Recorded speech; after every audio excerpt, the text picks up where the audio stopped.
ഉറക്കൊഴിച്ച് പഠിച്ചിട്ടും എക്സാമിൽ ഫെയിൽ ആയാൽ എങ്ങനെയുണ്ടാവും? കുറേ സ്റ്റുഡൻസിൻ്റെ പ്രോബ്ലമാണ്, അവർ നന്നായിട്ട് ഹാർഡ് വർക്ക് ചെയ്യും, നന്നായിട്ട് പഠിക്കും, ബട്ട് റിസൾട്ട് എപ്പോഴും വളരെ ലോ ആയിരിക്കും. വിചാരിക്കുന്ന ആ ഒരു മാർക്സ് സ്കോർ ചെയ്യാനായിട്ട് കഴിയുന്നുണ്ടാവില്ല.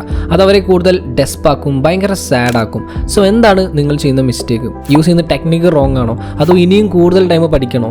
ഇന്ന് നമ്മൾ ഡിസ്കസ് ചെയ്യുന്നത് സിഗ്നിഫിക്കൻ്റ് ആയിട്ടുള്ള റിസൾട്ട് കൊണ്ടുവരാനായിട്ട് നിങ്ങൾക്ക് ചെയ്യാവുന്ന കുറച്ച് കാര്യങ്ങളാണ്.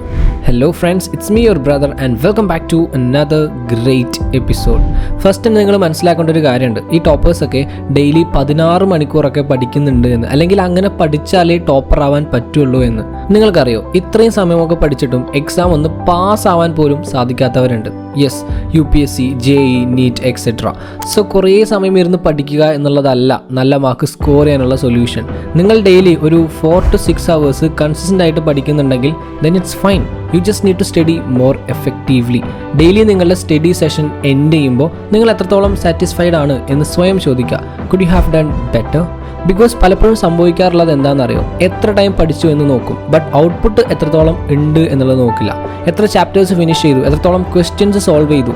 നിങ്ങൾ നിങ്ങളുടെ ഈ ഔട്ട്പുട്ടുമായിട്ട് സാറ്റിസ്ഫൈഡ് ആണെങ്കിൽ then great, U have done A great job. ഇനി സാറ്റിസ്ഫൈഡ് അല്ലെങ്കിൽ സ്വയം ചോദിക്കാം, എന്തുകൊണ്ട് എനിക്ക് എൻ്റെ ടാർഗറ്റ് അച്ചീവ് ചെയ്യാൻ സാധിച്ചില്ല? എന്തൊക്കെയാണ് എന്നെ ഡിസ്ട്രാക്ട് ചെയ്യുന്നത്? എന്താണ് എന്നെ ഫോക്കസ് ചെയ്യാനായിട്ട് അനുവദിക്കാത്തത്? And then fix it, solve it. കൂടുതൽ എഫക്റ്റീവ് ആവുക. മണിക്കൂറുകളിൽ ഫോക്കസ് ചെയ്യാതെ പകരം ഔട്ട്പുട്ടിൽ ഫോക്കസ് ചെയ്യുക. You don't need to work very hard, you just need to work smarter. And അതെങ്ങനെയാണെന്ന് ചോദിച്ചാൽ പറഞ്ഞുതരാം, ജസ്റ്റ് വെയിറ്റ്.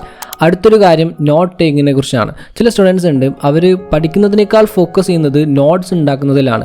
ഒരു ചാപ്റ്ററിൻ്റെ ഫസ്റ്റ് പേജ് കഴിഞ്ഞിട്ടുണ്ടാവുള്ളൂ, ബട്ട് അപ്പോഴേക്കും നോട്ട്സ് ഉണ്ടാക്കാനായിട്ട് തുടങ്ങും. ആക്ച്വലി ചില എക്സാംസിനൊന്നും നോട്ട്സ് ഉണ്ടാക്കേണ്ട ആവശ്യം പോലും ഉണ്ടാവില്ല. സിലബസ് വളരെ വലുതാണ് ആൻഡ് ഒരു ടോപ്പിക്കിനെ കുറിച്ച് തന്നെ ഡിഫറെൻറ്റ് ബുക്സ് റെഫർ ചെയ്യുന്നുണ്ട്. അങ്ങനെയൊക്കെയുള്ള സിറ്റുവേഷൻസിലാണ് നോട്ട് ഉണ്ടാക്കേണ്ടത്. ഇനി നിങ്ങൾക്ക് നോട്ട്സ് ഉണ്ടാക്കണം എന്നുണ്ടെങ്കിൽ ദെൻ ആദ്യം ഒരു ചാപ്റ്റർ ഫിനിഷ് ചെയ്യുക, ഒരു ചാപ്റ്റർ ശരിക്കും പഠിക്കുക, ദെൻ ഒന്ന് റിവൈസ് ചെയ്യുക, എന്നിട്ട് നോട്ട്സ് ഉണ്ടാക്കുക. നിങ്ങളൊരു ചാപ്റ്റർ ശരിക്കും പഠിച്ചു കഴിഞ്ഞാൽ മനസ്സിലാവും അതിലൊരു 30 to 40% ആണ് ഇമ്പോർട്ടൻറ്റ്, ആൻഡ് അതിൽ നിന്ന് മെയിനായിട്ട് നോട്ട്സ് ഉണ്ടാക്കിയാൽ മതി എന്ന്. ആൻഡ് നോട്ട്സ് ഉണ്ടാക്കുമ്പോൾ അത് വളരെ concise and to the point ആവണം. നിങ്ങൾ നിങ്ങളുടെ ടെക്സ്റ്റ് ബുക്കിൻ്റെ ഫോട്ടോസ്റ്റേറ്റ് എടുക്കുകയല്ല വേണ്ടത്. ആൻഡ് കഴിവതും നോട്ട്സ് ഉണ്ടാക്കുമ്പോൾ ഒരു ചാപ്റ്ററിലെ നോട്ട്സ് ഒരു പേപ്പറിൽ ഉൾക്കൊള്ളിക്കാം, ഒരു A4 ഷീറ്റിൽ.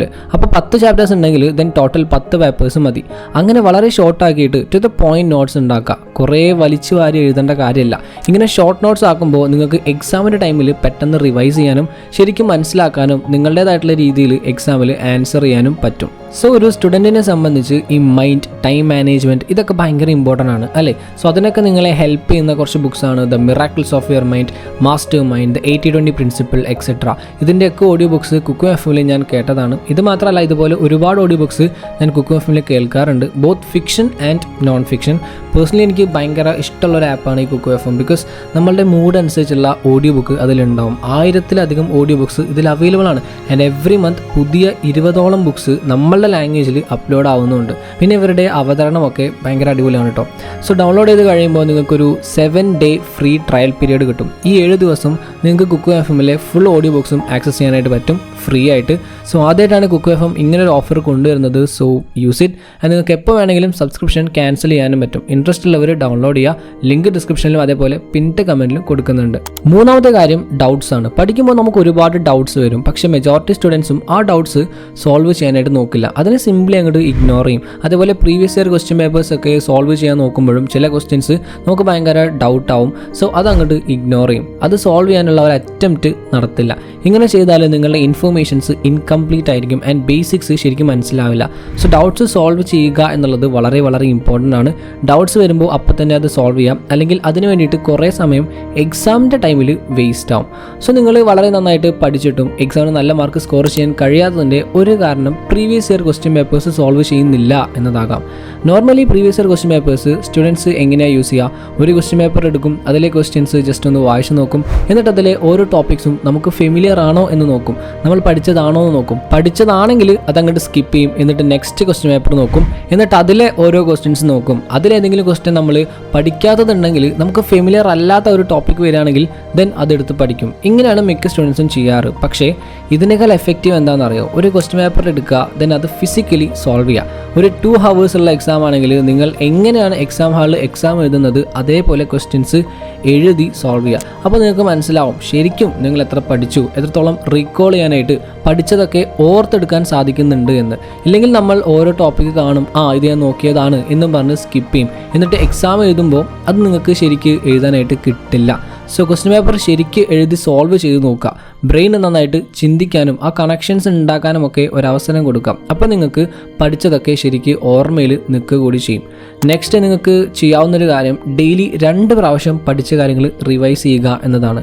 1 ഡേ സ്റ്റാർട്ട് ചെയ്യുമ്പോഴും 2 ഡേ എൻഡ് ചെയ്യുമ്പോഴും. നിങ്ങളൊരു ദിവസം പഠിച്ച കാര്യങ്ങളൊക്കെ രാത്രി ഉറങ്ങുന്നതിന് മുമ്പ് നന്നായിട്ടൊന്ന് റിവൈസ് ചെയ്യുക. ശരിക്കും പഠിച്ചിട്ടില്ലേ, ശരിക്കും മനസ്സിലായില്ലേ എന്നൊക്കെ നോക്കുക. ഇത് പഠിച്ചു എന്നും പറഞ്ഞ് നേരെ അടുത്ത ടോപ്പിക്കിലേക്ക് പോകരുത്. പഠിച്ചത് റിവൈസ് ചെയ്യുക. It's like sealing what you learned. So പഠിച്ചത് നന്നായിട്ടൊന്ന് റിവൈസ് ചെയ്യുക. ആൻഡ് ദെൻ നെക്സ്റ്റ് ഡേ എഴുന്നേറ്റിട്ട് ഒന്നുകൂടി റിവൈസ് ചെയ്യാം. അങ്ങനെ 2 പ്രാവശ്യം റിവൈസ് ചെയ്ത് കഴിഞ്ഞാൽ നിങ്ങൾക്കതെല്ലാം നല്ല തറവാകും. ആൻഡ് എക്സാമിൻ്റെ ടൈമിൽ ശരിക്ക് ഓർത്തെടുക്കാനും സാധിക്കും. ആൻഡ് ലാസ്റ്റ് കാര്യം എന്ന് പറയുന്നത് B okay with teaching your self. നിങ്ങൾ നന്നായി പഠിച്ചാലും സംടൈംസ് നിങ്ങൾ എക്സ്പെക്ട് ചെയ്യുന്ന ഒരു റിസൾട്ട് ഉണ്ടാവണം എന്നില്ല. But don't worry, it's okay. Don't be demotivated. എല്ലാ സ്റ്റുഡൻസും യുണീക്കാണ്. ആൻഡ് നിങ്ങൾ എക്സ്പെക്ട് ചെയ്തൊരു റിസൾട്ട് കിട്ടിയില്ല എന്ന് വിചാരിച്ച് ക്വിറ്റ് ചെയ്ത് പോകരുത്. പകരം സ്വയം റെസ്പോൺസിബിലിറ്റി ഏറ്റെടുക്കുക. ഞാനിത് പഠിക്കും, എനിക്കിത് പഠിക്കാനായിട്ട് കഴിയും എന്ന് പറഞ്ഞ് വീണ്ടും അത് പഠിക്കുക. നോട്ട്സിനും യൂട്യൂബ് വീഡിയോസിനുമൊക്കെ നിങ്ങളെ ഗൈഡ് ചെയ്യാനേ സാധിക്കുള്ളൂ. അത് പഠിച്ചെടുക്കേണ്ടതും നിങ്ങൾ എക്സ്പെക്ട് ചെയ്യുന്ന ഒരു റിസൾട്ട് കൊണ്ടുവരേണ്ടതും നിങ്ങളുടെ റെസ്പോൺസിബിലിറ്റിയാണ്. So do it. And I know that you can do it. You are stronger than you think. You are smarter than you think. So just do it for your future self. So that's it. അപ്പോൾ ഇന്നത്തെ എപ്പിസോഡിൽ ഇത്രയൊക്കെ ഉള്ളൂ. പിന്നെ നമ്മളുടെ cook എഫ്എമ്മിൻ്റെ കാര്യം മറക്കണ്ട. Download link ഡിസ്ക്രിപ്ഷനിൽ കൊടുത്തിട്ടുണ്ട്. സോ എപ്പിസോഡ് എല്ലാവർക്കും യൂസ്ഫുൾ ആയി വിചാരിക്കുന്നു. അങ്ങനെയാണെങ്കിൽ like, share and follow for more.